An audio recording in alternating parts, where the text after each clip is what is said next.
At family dinner, my parents declared, "We're giving this house to your sister," so I gave them 24 hours to pack up. The morning sun was streaming through the kitchen windows of my Victorian townhouse in Charleston when my life turned upside down. I was making my signature pecan waffles, the recipe my grandmother had taught me in this very kitchen, when I heard my mother's voice echo from the living room. "Layla, sweetheart, could you come in here for a moment? We need to have a family discussion." I should have known something was wrong. Sunday morning family discussions never meant anything good. Setting down my whisk, I wiped my hands on my apron and walked into the living room of my home. My home. The one my grandparents had left specifically to me in their will. The one I'd been paying the mortgage on for the past 6 years, while my parents lived here rent-free. The scene that greeted me made my stomach drop. My parents, Gregory and Linda, sat rigidly on the leather sofa. My older sister, Vanessa, was perched on the armchair like a queen on her throne, her husband, Trevor, standing behind her with his hands possessively on her shoulders. My younger brother, Austin, was slouched against the fireplace mantel, eyes glued to his phone screen, clearly wishing he was anywhere else. "What's going on?" I asked, picking up my coffee mug from the side table. "I've got errands to run this afternoon." My father cleared his throat in that authoritative way he always did before dropping bad news. "Layla, your mother and I have been discussing the future. We've made an important decision about what's best for this family." "Okay," I said slowly, warning bells already ringing in my head. My mother reached over and squeezed Vanessa's hand, beaming at her like she'd just won the lottery. "Since Vanessa and Trevor are expecting their third child, and they're simply bursting at the seams in their current place, we've decided that they should have this house." The words hung in the air like a bad smell. I blinked once, twice. "Shureli ide mishert. I'm sorry." "What?" "It just makes sense," my father continued, his tone leaving no room for argument. "You're single. No children, no prospects on the horizon. You don't need 4 bedrooms and a backyard. Vanessa has a growing family. They need the space more than you do." My hand tightened around my coffee mug. "But this is my house. Grandma and Grandpa left it to me. It's in their will." Vanessa leaned forward, and I caught the flash of triumph in her eyes. "Actually, they left it to the family with the understanding that Mom and Dad would decide who ultimately deserves it. And let's be honest, Layla, you're never going to have kids or settle down. This house deserves to be filled with laughter and children." Each word was a carefully aimed dart, designed to hit every insecurity I'd ever had.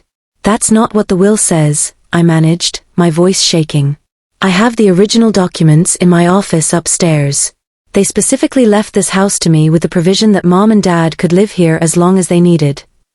My mother sighed dramatically, like I was being deliberately difficult. "Layla, don't make this harder than it needs to be. We've already spoken with our attorney. The paperwork for the transfer will be finalized by the end of next month." Trevor stepped forward, all business school confidence and entitlement. "We're being more than fair about this. We'll give you 90 days to find a new place. That's 3 months. Plenty of time." The room started spinning. This couldn't be real. I looked around the room at the faces of my family, searching for any sign that this was some kind of twisted joke. My father's expression was set in stone, the same look he'd given me when he decided I should study accounting instead of art. My mother wore her martyr face, the one that said she was making a great sacrifice for the good of everyone. Vanessa looked triumphant, finally getting what she'd always believed she deserved. And Trevor stood there like he'd just closed a successful business deal. "Let me make sure I understand this correctly," I said, my voice eerily calm. "You're trying to take my house, the house that's legally mine, the house I've been paying the mortgage on every single month for 6 years, and you want to give it to Vanessa because she's pregnant again?" "She's building a legacy," my father said. "Creating the next generation of our family. That's what Grandma and Grandpa would have wanted. They always valued family above everything else. Then why did they leave the house to me?" I shot back. "If they wanted Vanessa to have it, they would have said so." "You were always Grandma's favorite," Vanessa said bitterly. "She spoiled you. But now it's time to think about what's actually fair and what's best for the family as a whole." Austin finally looked up from his phone. "Yo, this is messed up. You can't just take someone's house." "Austin, stay out of this," my mother snapped. "This doesn't concern you." "Actually, it does," Austin muttered. You made me come to this ambush. I told you it was wrong. My mother's face flushed. You weren't supposed to say that part out loud. Wait. I stared at Austin. You knew about this? For how long? He had the decency to look guilty. They've been planning it for about a month. Made me promise not to tell you. Said it was for the good of the family unit. The betrayal hit me like a physical blow. A month. They'd been conspiring behind my back for a month. Show me the paperwork, I demanded, turning back to my parents. Show me where it says you have the right to take my house and give it to Vanessa. My father's jaw tightened. We don't need to show you anything. The decision has been made. Your mother and I are the heads of this household, and you will respect our authority. The heads of my household. I laughed, but there was no humor in it. You're living in my house, Gregory. I pay the mortgage. I pay the property taxes. I pay the utilities. You contribute nothing. We raised you, my mother said, her voice rising. We fed you, clothed you, put a roof over your head for 18 years. This is the least you can do for your sister. The least I can do. My voice cracked. I've been letting you live here rent-free for 6 years. Do you have any idea how much money that is? Trevor cleared his throat. Our attorney says we have a strong case based on family intention and the ambiguous nature of generational property transfers. The courts tend to favor families with children. Your attorney is lying to you, I said flatly. Or you're lying to me, because there is nothing ambiguous about my grandparents' will. It's crystal clear. Vanessa stood up, smoothing down her maternity dress. Layla, why are you being so selfish about this? We have 2 kids already and another on the way. Little Cameron and Olivia need a yard to play in. They need a house with character and history. You just need a place to come home to after work. You could get a nice modern condo downtown, closer to your office. It would be so much more convenient for your lifestyle. My lifestyle? I repeated. You mean my sad, lonely, childless lifestyle? I didn't say that. You didn't have to. I looked at each of them in turn. My parents, who'd always made it clear that Vanessa was the golden child. My sister, who'd never heard the word no in her entire privileged life.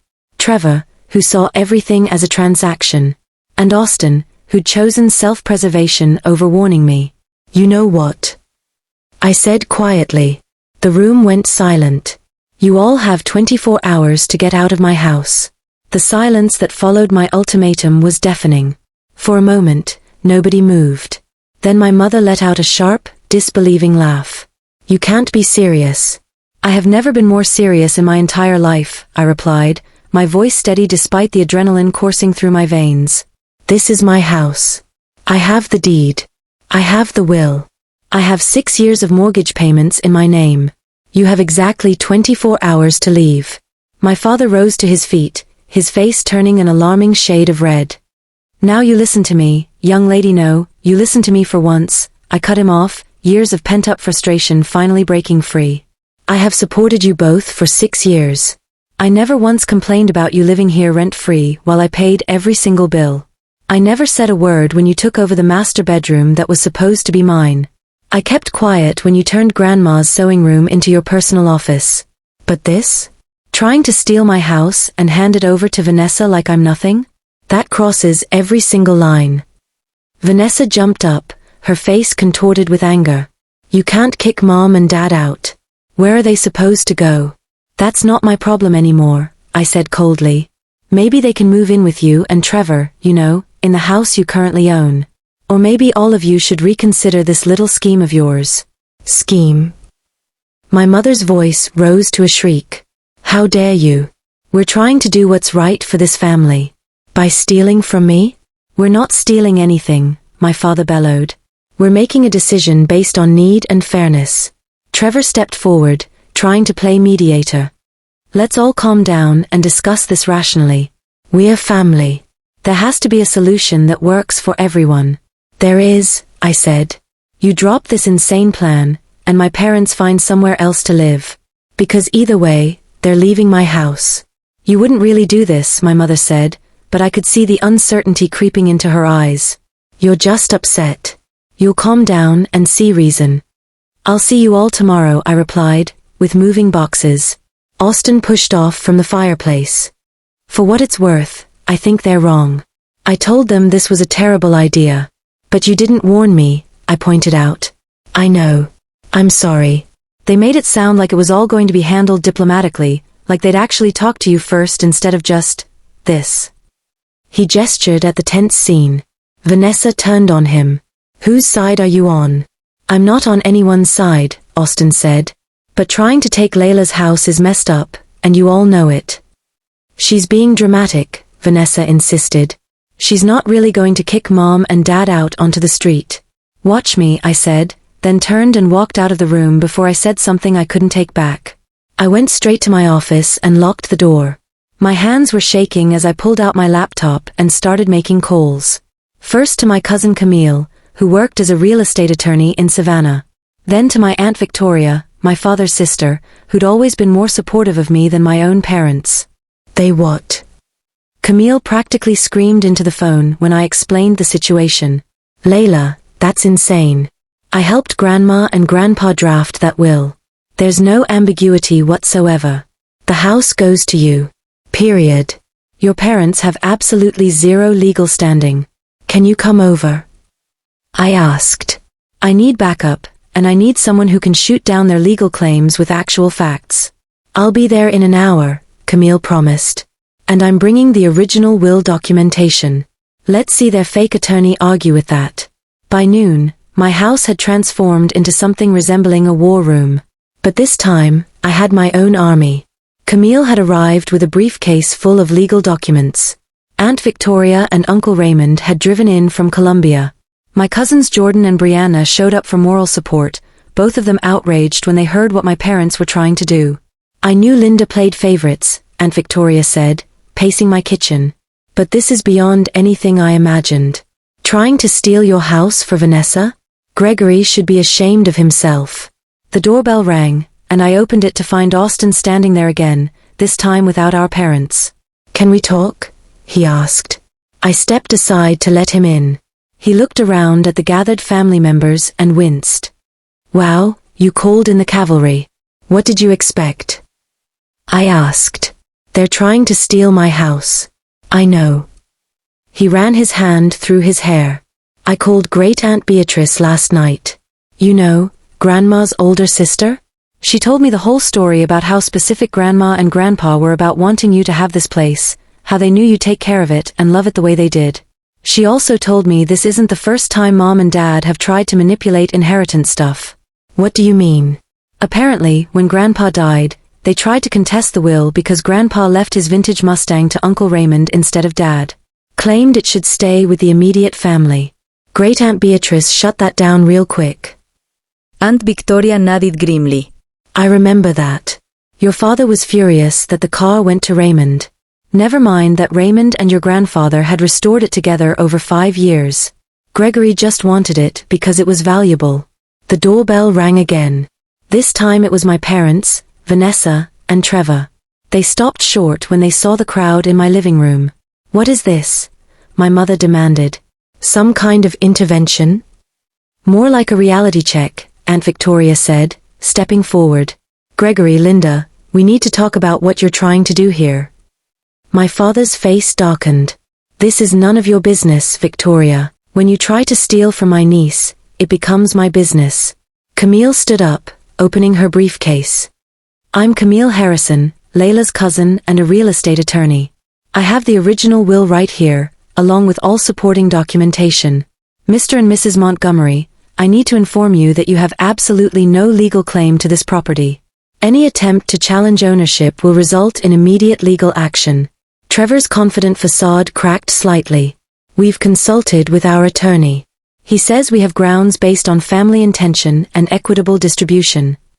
Then your attorney is either incompetent, or you're misrepresenting what he told you, Camille said coolly.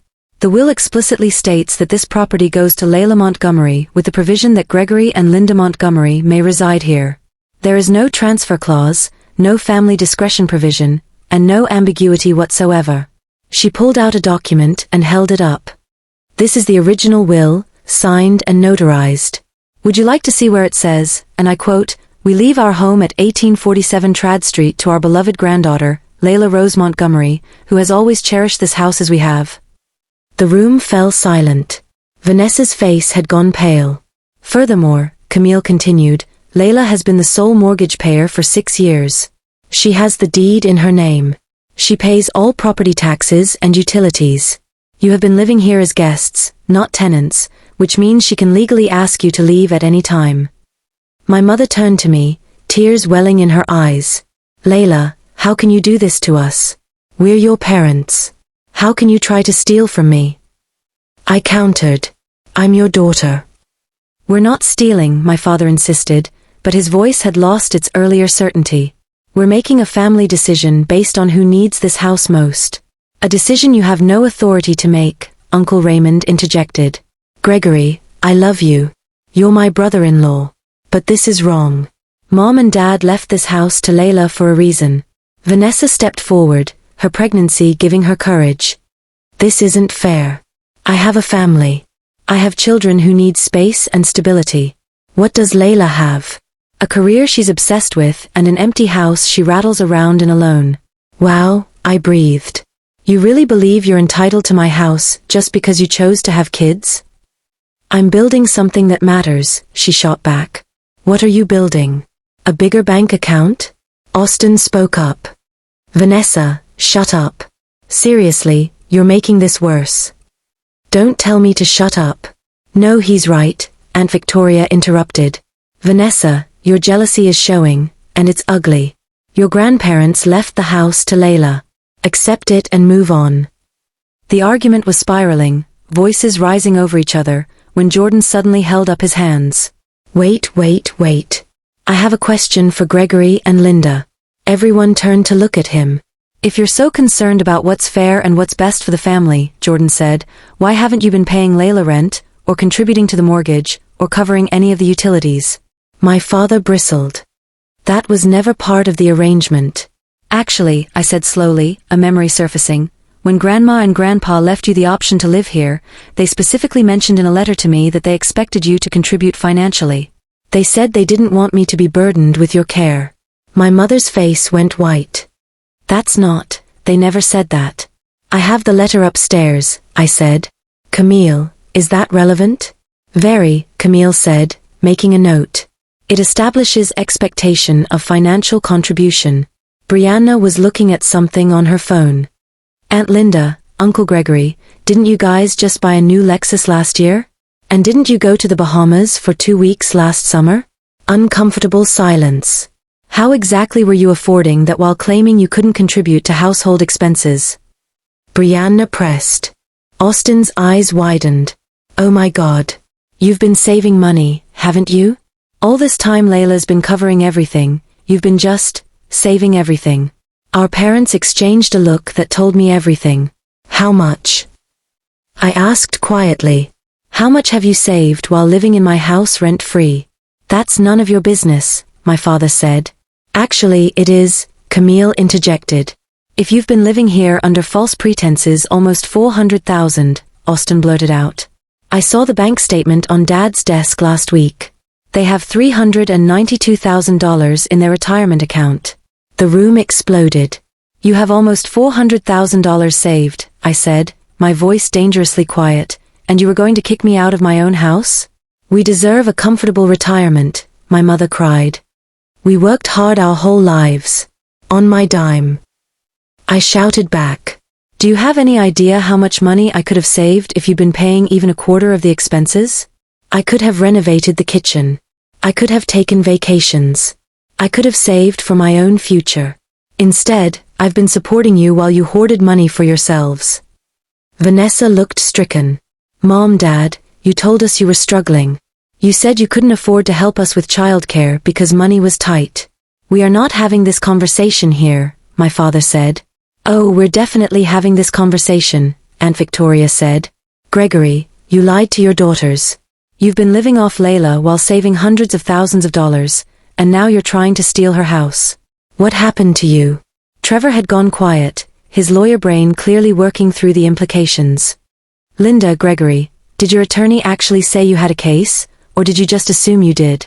More silence. You never talked to an attorney, did you? Camille said. You just thought you could bully Layla into giving up her house. We are her parents, my mother said, but she sounded defeated. She should respect us. Respect is earned, I said. And you lost mine the moment you decided to steal from me. Vanessa was crying now, but I couldn't tell if it was manipulation or genuine distress. I can't believe you're doing this to us. We're family. Family doesn't steal from each other, Austin said firmly. Mom, Dad, what you're doing is wrong. If you can't see that, I don't know what to tell you. Austin, my mother started.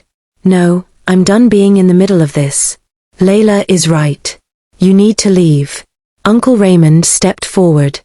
Victoria and I can offer you our guest house temporarily while you figure out your next steps, but only if you drop this nonsense about taking Layla's house right now. This instant. My mother looked at my father, then at Vanessa, then back at me. I could see the calculations happening behind her eyes, trying to find an angle, a way to spin this back in their favor. Layla, she said, her voice taking on that syrupy sweet tone she used when she wanted something, can we please talk about this privately? Just you and me? No, I said firmly. Whatever you have to say, you can say it in front of everyone. My father's face hardened with that stubborn pride I knew so well. Fine. You want to play hardball? Keep the house. But don't come crying to us when you're old and alone and realize you threw away your family for some bricks and mortar. Threw away my family. I laughed bitterly. You tried to steal my house. You've been using me as a free meal ticket while saving hundreds of thousands of dollars. When exactly have you been there for me? We raised you, my mother protested weakly. You did the legal minimum required to not be charged with child abandonment, I shot back. And the second I had something you wanted, you tried to take it. That's not love. That's not family. That's exploitation. Vanessa wiped her eyes. I can't believe you're being so cruel. I'm pregnant, Layla. Doesn't that mean anything to you? Your pregnancy doesn't entitle you to my house, I said. Buy your own place. Trevor's always bragging about his business acumen. Figure it out. Trevor's face flushed. This is ridiculous. Vanessa, let's go. They can have their little self-righteous meeting. We don't need them. Actually, Camille said, before you go, I need to make something crystal clear. If any of you attempt to file any legal claims against this property, if you make any attempts to harass or intimidate Layla, or if you make any defamatory statements about her to other family members or on social media, I will personally ensure that she countersues for harassment, emotional distress, and legal fees. Is that understood? Trevor opened his mouth, then closed it again. Smart man, Camille said. My father turned to Aunt Victoria. I suppose you're proud of yourself, turning the family against us. I'm turning no one against anyone, Aunt Victoria replied calmly. You did this to yourselves. You got greedy and forgot that actions have consequences. When do we need to be out? My mother asked, her voice small. You have until this time tomorrow, I said. You can come back the day after with movers to get your belongings, but I'll be here to supervise. Take only what's actually yours.